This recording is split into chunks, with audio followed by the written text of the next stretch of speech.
Coucou la famille, bienvenue sur la chaîne, heureux de vous retrouver aujourd'hui pour une nouvelle vidéo. Bien sûr, avant de rentrer dans le vif du sujet, j'invite tous ceux et celles qui aiment le contenu à liker et à partager la vidéo avec votre entourage.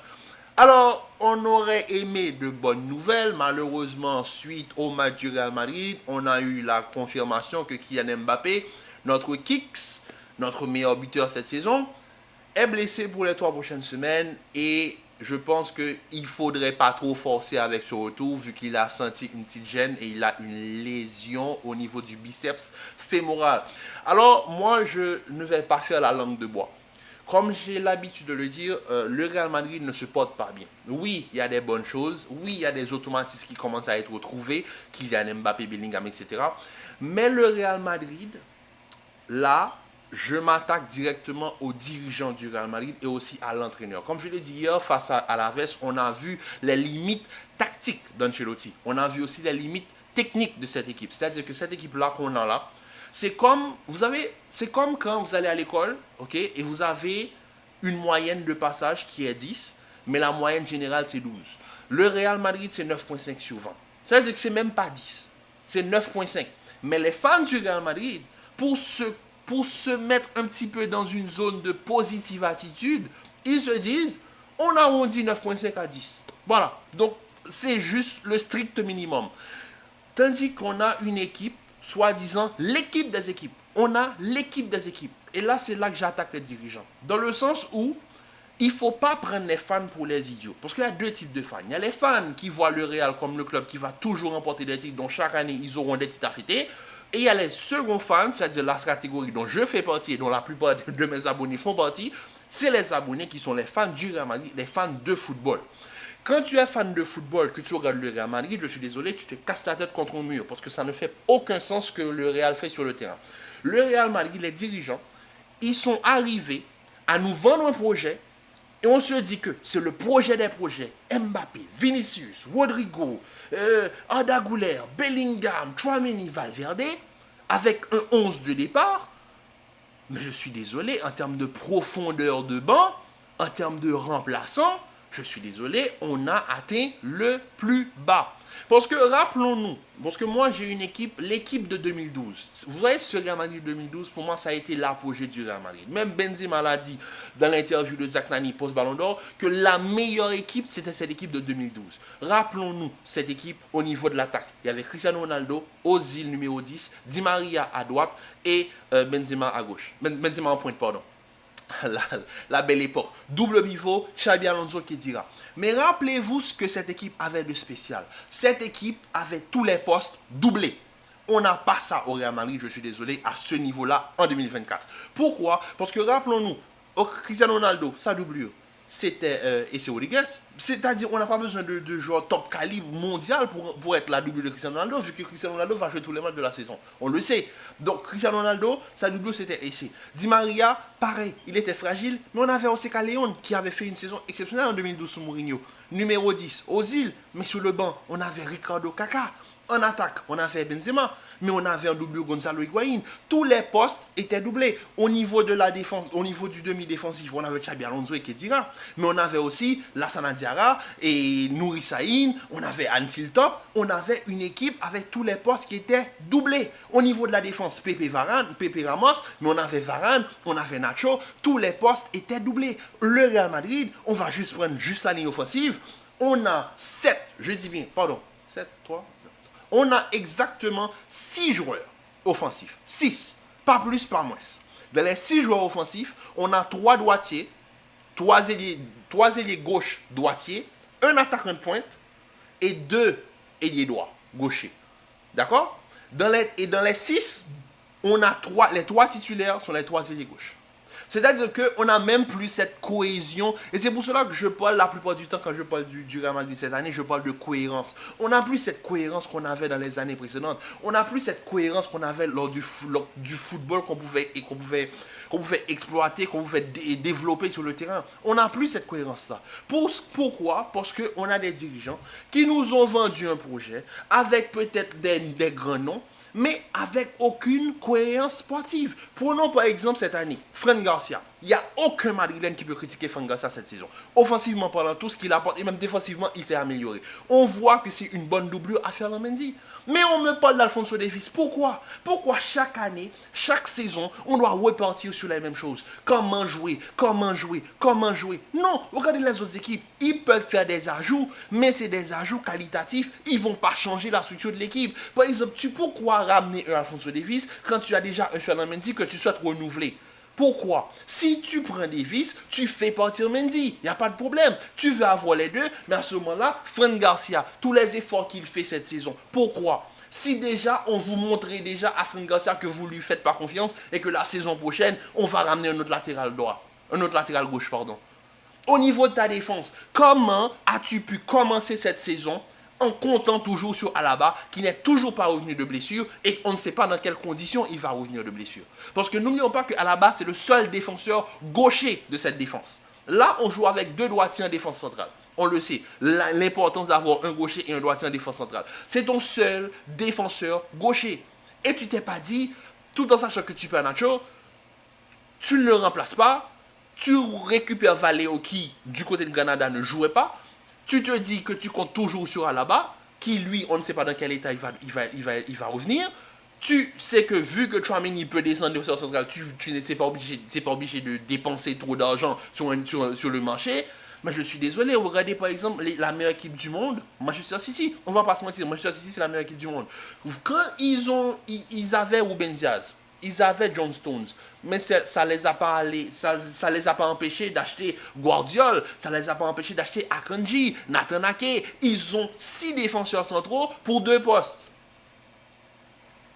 Est-ce que ça change quelque chose? Parce que tout le monde a son temps de jeu. Ruben Diaz parfois est sur le banc, Akanji joue, parfois Akanji joue à droite quand Walker est au repos, Nathan Ake joue à gauche, tout en sachant que le latéral gauche de City c'est Sergio Gomez, mais Sergio Gomez n'est pas encore prêt. Donc il y avait Zinchenko, il fait partie de Zinchenko, mais vu qu'il a 6 défenseurs centraux, il peut se permettre de faire jouer des centraux sur le côté.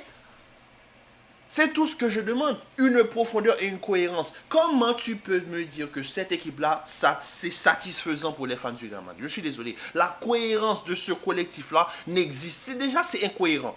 Pourquoi? Parce que tu ne peux pas me dire qu'à chaque fois qu'on commence ce match, on commence avec 3 ailiers de gauche en tant que titulaire. Tandis que tu as un numéro 9 qui est trop jeune, d'accord, tu ne le fais pas jouer, et tu as 2 ailiers droits que tu ne fais pas jouer qui, eux, sont remplaçants. Et pour cela, tu fais jouer tes 3 ailiers gauche. Je suis désolé, c'est pas... Je ne suis pas là pour... Moi, je suis là juste pour tirer la sonnette d'alarme. Parce que je pense qu'il y a des gens... Vous voyez quand vous allez chez des gens et que vous rentrez dans leur salon, la salle où ils reçoivent les gens, c'est propre, c'est bien carré, c'est nettoyé. Voilà. C'est pinpoint. Vous regardez la salle de bain pour les visiteurs, c'est bien arrangé. Mais quand vous vous penchez un tout petit peu, vous regardez au fond de la maison et vous regardez le désordre qu'il y a dans la chambre à coucher, ou vous voyez peut-être même des cafards traverser la chambre à coucher, eh bien ça c'est le Real. C'est-à-dire que le 11 de départ, mais All-Star, il n'y a rien à dire, Bellingham, top niveau, etc. Mais quand tu regardes le fond du bus, c'est vide. Il n'y a rien. C'est le néant.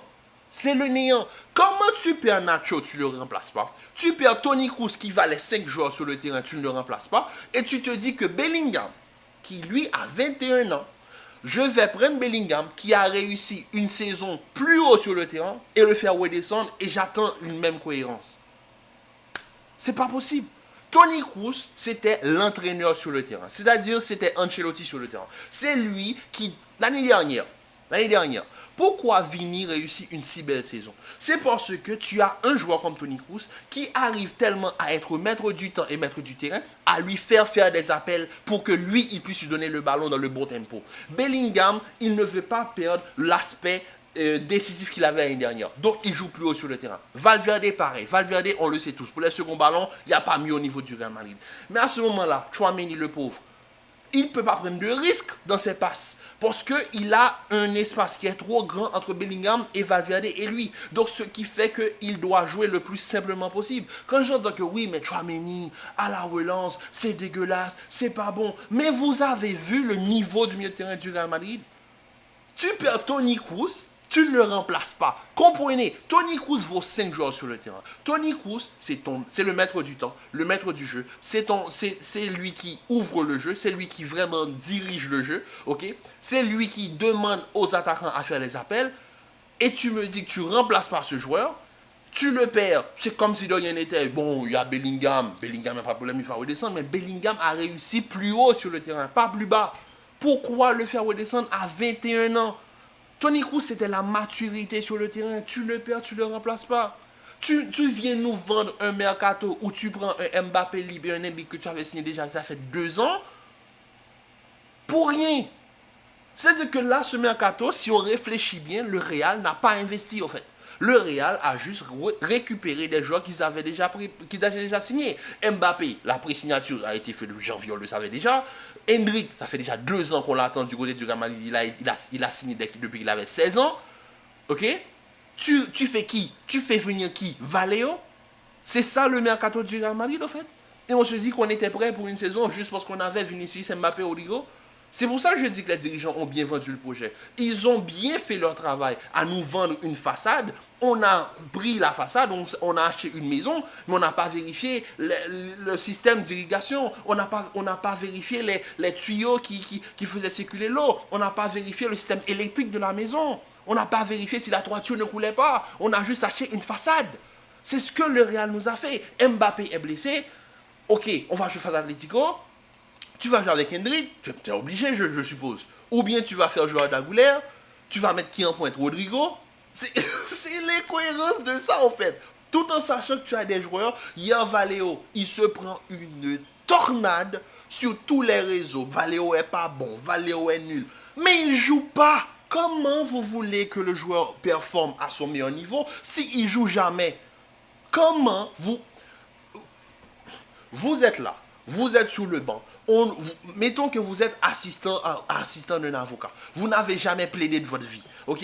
Et d'un coup de seul, on vous demande d'aller plaider à la cour pénale. Vous ne pouvez pas. Vous n'avez pas d'expérience, vous n'avez pas de temps de jeu, vous n'avez pas des réflexes. Donc vous ne savez pas quoi faire. Même si vous allez à l'école, vous allez apprendre certaines choses, mais il y a des choses qui s'apprennent sur le tas. Et malheureusement, Valeo n'a pas de temps de jeu. Donc je ne m'attends pas à ce que quand Valeo rentre face à Alaves, qu'il fasse une top performance. Je suis désolé, je ne vais pas tomber sur Valeo, je vais tomber sur celui qui dirige cette équipe, sur celui qui ne fait pas jouer les jeunes. Parce que quand même, quand on voit qu'on arrive à prendre des joueurs comme Nico Paz, qui ont fait leur preuve et on les envoie valser, tout ça parce qu'on ne peut pas leur accorder du temps de jeu, sachant que cette saison, c'est une saison qui est très longue, avec une Coupe du Monde des clubs à 32 équipes, on se dit que c'est pas nécessaire. On part à la guerre avec une façade. Sans profondeur de banc, sans rien du tout. Le seul recrutement que j'entends, c'est Ancelotti veut améliorer son staff technique. Mais au moins, est-ce que c'est le staff technique le problème? Je pense pas. Je pense pas. C'est un problème de profondeur. Rodri est blessé. De Bruyne est blessé. Mais il y a Kovacic, il y a Mateus Nunes, il y a Gundogan, il y a Bernardo Silva. Quand ils avaient déjà Foden et Mahrez, est-ce que ça a empêché City d'aller acheter Doku? C'est ça que je veux faire comprendre aux fans du Real Madrid. Arrêtez de vous contenter de petits 9.5 sur 10 et d'arrondir 9.5 sur 20, arrondir ça à 10 et se dire qu'on est bon. On n'est pas bon, on est mauvais. On a une équipe. C'est la moindre des choses qu'ils travaillent sur des automatismes. Mais je suis désolé, c'est pas seulement les joueurs, c'est les entraîneurs, c'est tout le staff technique, c'est le Real Madrid qui est responsable de cette situation-là. On va jouer à l'Atlético, on perd Kylian Mbappé pour 3 semaines. Et dans ces 3 matchs, il y a Lille, il y a Atlético, il y a Villarreal et à la trêve internationale. Le seul point positif de sa blessure, c'est qu'il va rater la trêve internationale, donc il va pouvoir se reposer. C'est le seul point positif. C'est le seul point positif. Tout en sachant que tu as une saison qui est très longue, tu as des trêves internationales qui sont là à être ajoutées à droite et à gauche, tu ne renforces pas ton effectif. Tu remplaces par un Toni Kroos, tu remplaces par un Nacho, tu remplaces par un Ocelou, tu décides de partir comme ça, parce que tu as recruté 2 attaquants, dont un titulaire et l'autre qui va rentrer à chaque 10-15 minutes du match, et tu te dis que c'est amplement suffisant. Maintenant, je comprends, parce que hier, je me disais, mais pourquoi il veut faire rentrer Endrick à droite? C'est parce qu'il veut forcer sur Endrick à droite, parce qu'il ne veut pas faire sortir Kylian Mbappé. C'est-à-dire que n'importe quel entraîneur, logiquement parlant, intelligent, et ça, je ne critique pas l'entraîneur aussi sur son intelligence, mais quand tu fais rentrer Endrick, tu fais passer Kylian sur un côté. C'est la moindre des choses, non? Mais lui, il fait rentrer Endrick à droite. Pourquoi? Je ne sais pas. Qu'est-ce qu'il cherche? Je ne sais pas. Je ne sais pas. En tout cas, j'avais besoin de m'exprimer par rapport au Real Madrid parce que je vois que énormément de gens sont satisfaits de la mi-temps. Ils se disent que le Real c'est une équipe d'une mi-temps. D'accord. Si vous êtes ça, je pense qu'on n'a pas le même, on n'a pas la même éducation. Il y en a qui qui sont satisfaits de très peu dans la vie. Voilà. Moi, quand même, j'ai une certaine exigence quand je parle du Real Madrid. Il y a une certaine exigence qu'il faut avoir quand tu es fan du Real Madrid. Tu veux pas prétendre à atteindre les sommets avec un football aussi médiocre, avec un entraîneur qui est aussi limité tactiquement parlant, et avec un effectif aussi limité. Il faut vraiment être exigeant avec nous-mêmes. Et j'espère que les fans du Real Madrid seront d'accord avec moi. En tout cas, la famille, on se retrouve un petit peu plus tard dans la journée pour parler du match du FC Barcelone. Donc sur ce, la famille, prenez soin de vous. Commentez, likez, partagez. Restez en paix, en santé. En tout cas, prenez soin de vous. Peace.